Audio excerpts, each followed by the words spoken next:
Good morning, this is Kasturi Day. Today I am going to continue with the ecosystem chapter question answer series according to ICSE syllabus class 8. Okay, so in the last few videos I have discussed the objective questions, short questions and answers, and some detailed questions and answers. The remaining detailed question answers I'll discuss today. Okay, so let me start with. First question is, write a short note on biotic components of the environment.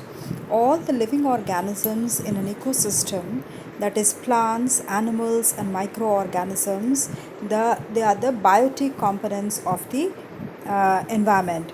And depending on how they obtain their food, living organisms can be divided into three groups: producers, consumers and decomposers. Okay, and the producers are the green plants which have the ability to use the solar energy to survive, and they make their own food in the presence of sunlight using water, minerals and carbon dioxide. That is, therefore the green plants are the producers or autotrophs, as they can produce their own food uh, by using the solar energy directly. Then the consumers some organisms cannot make their own food, that is they are the heterotrophs, and but consume other plants or other animals or both. They are consumers or heterotrophs. I told you they are herbivores, carnivores and omnivores. Herbivores are the primary consumers and animals that eat green plants, and they are the herbivores. Example: deer, horse, elephant, etc. Then carnivores are the secondary consumers, and then the animals that eat other living organisms. Example: tiger, lion, leopard, etc. Carnivores can also be tertiary consumers, quaternary consumers, etc. Okay, so like this. Then it comes to omnivores. Omnivores are animals that eat both plants and animals. Okay, and examples are human beings, crow, cockroach, etc. Then comes the scavengers. Then the scavengers are some carnivores which feed on the dead animals. Okay, for example, hyena, vulture, jackal, etc. Then comes the decomposers, some microscopic organisms which feed on the dead animals and plants and decaying organic matter. The difference between scavengers and decomposers are that they do not they both of them, they feed on dead animals, but scavengers don't feed on the decaying organic matter, whereas decomposers, they also feed on the decaying organic matter. Example: bacteria and fungi for the decomposers. They break down the complex organic compound present in the remains of the dead plants and animals into simpler substances. What are the function that is decomposers do? That is, they break down the complex organic compounds present in the dead plants and animals and the decaying matter of the plants and animals into simpler substances. These simpler substances are they are released as nutrients into the environment, which are used by the plants. Okay, they are also called nature's scavengers. Next, we come to explain unidirectional flow of energy. As only green plants producers can trap energy from the sun, all food chains start with plants. Okay, the solar energy is transferred through food chains. Now, green plants convert solar energy into chemical energy present in the food. Now, when the plants are eaten by the herbivores, this chemical energy, the solar energy which has been converted into chemical energy, that is consumed by the herbivores, and the energy is transferred to them. Okay, and now again, when the herbivores are eaten by carnivores, the energy is transferred to the carnivores. So in this way, this energy gets transferred from one trophic level to the other. Then therefore, the flow of energy from producers to consumers is always in one direction. Okay, so but according to the scientist, only 10% of the energy stored by the producers is passed on to the primary consumers. Okay, and the rest of the energy, that is 90% of the energy, is used by the producer themselves for their living. Okay, then a secondary consumer which eats the primary consumers absorbs only 10% of its energy.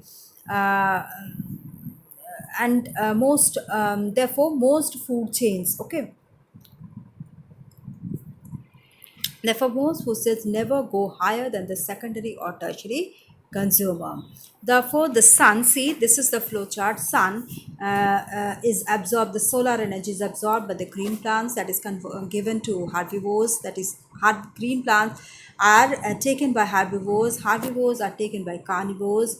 These herbivores, carnivores, and green plants, when they die, they are taken by decomposers, and decomposers are convert the dead remains of the plants and animals into simple organic substance, which are given back to the to the environment. And they are given back to the environment as nutrients, and they are used by the green plants. Okay, this is the flow of energy in an ecosystem. Now, flow of energy in the process of food chain is that the solar energy is absorbed by the grass is taken by the rabbit is taken by the insect, and snake is eaten by the eagle. So this way the food in the food chain there is the flow of energy.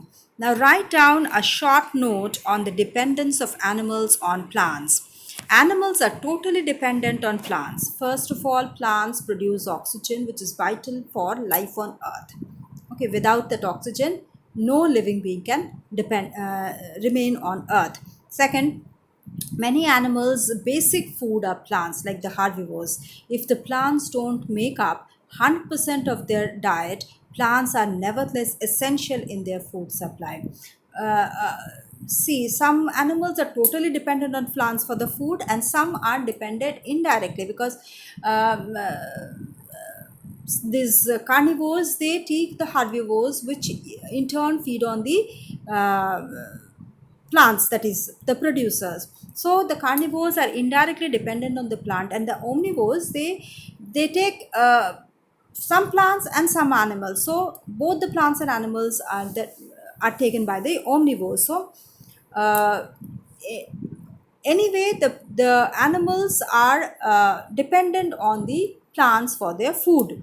Then plants are also used by animals, especially the men, as building material for the for building nests, and also for homes. For men, they may use for homes, and the other animals for their nests. Then carnivorous animals eat animals which are herbivores, I told you, and without plants they won't survive. So the carnivores would quickly disappear.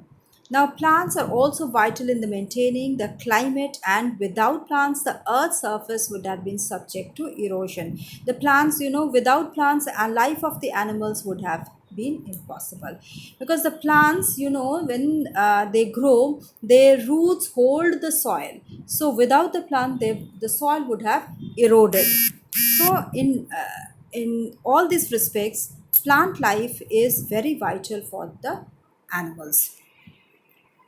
Then what are the different types of terrestrial ecosystem, and with what are the organisms found in the forest ecosystem? Terrestrial ecosystems are desert, grasslands, and forests. The organisms are producers, consumers, and decomposers. Producers are mainly herbs, shrubs, and trees. A wide variety of grasses, ferns, creepers, berries, herbs, and shrubs. Trees are home to thousands of birds and animals. The consumers are herbivores, carnivores, and omnivores. Herbivores are deer, nilgai, and elephants feed on grasses or shrubs. Leaf hoppers, bugs, beetles, etc., feed on grasses and leaves of the trees. Carnivores are tigers, lions, and foxes, which consume their prey largely by predation. There are also a large number of predatory birds, such as eagle and kite. Decomposers include bacteria and fungi. They derive their nutrition from dead and decaying organisms, which include both plants, especially the leaves which fall on the forest floor, and the animals. Now, what are the abiotic components of the forest ecosystem? They include air, which is rich in oxygen, water contained in several water bodies, and the organic and inorganic compounds in the trees and soil, as well as in the dead remains of the plants and animals. Then comes the climatic factors. The climatic factors are sunlight, temperature, rainfall, and humidity play a great role in determining the flora and fauna of the ecosystem. In the temperate forests, the climate remains constant throughout the year. Water keeps on circulating in the forest ecosystem. So this is about the forest ecosystem abiotic components. Okay, so this is the end of the chapter of this ecosystem.